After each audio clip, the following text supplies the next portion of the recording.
this Sunday on The Standpoint. It happened with a white speck on the eye, the black pupil, and then I got more worried. Initially, I was okay, one of those things, but I realized it wasn't going, so I sent her to a private eye clinic. We got there and she would just not sit quietly for her to be examined. So the doctor asked us to go to a higher institution where she could either be sedated or stabilized for the, whatever is there to be inspected.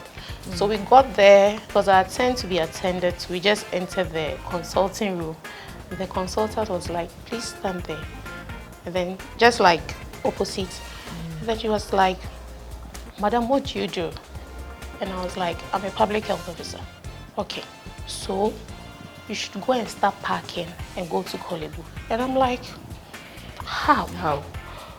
We can't just stand there for you to just tell us we should go to Kolebu. She said what he's seeing in the child's eye could be cancerous.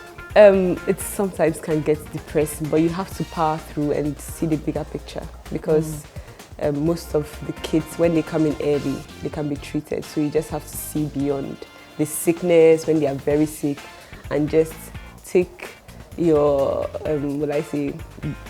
happiness or joy in the fact that some of them get better, or the ones that do get better, you're happy, like, okay, this one. But the ones that are sick, then you do your best to not to get so emotional. Have there been cases where you feel like, this will not survive, but they survive, and then there's some you are like, this one will definitely survive, and then they don't? Yeah, you get that a lot, especially this one will definitely survive and then they don't. That one it takes you unawares. It's sad. Sometimes you're not even on the ward and you get the news like, oh, this patient you just treated. But that's the world we live in. That's the world we live in. Yeah, you just have to continue. Yeah. She was 11 when she was diagnosed with osteosarcoma. That's bone cancer. So we had to go through treatment. Over here in Ghana, they said they couldn't. So we had to go to India. We did the treatment for about 8 months. We came back and then she had a relapse. We had to go back. And this time it was in the lungs. So they said reset. They took out the tumor from the lungs. So in Kolebu, we were told that they had to remove fluid from the chest. That was the initial thing.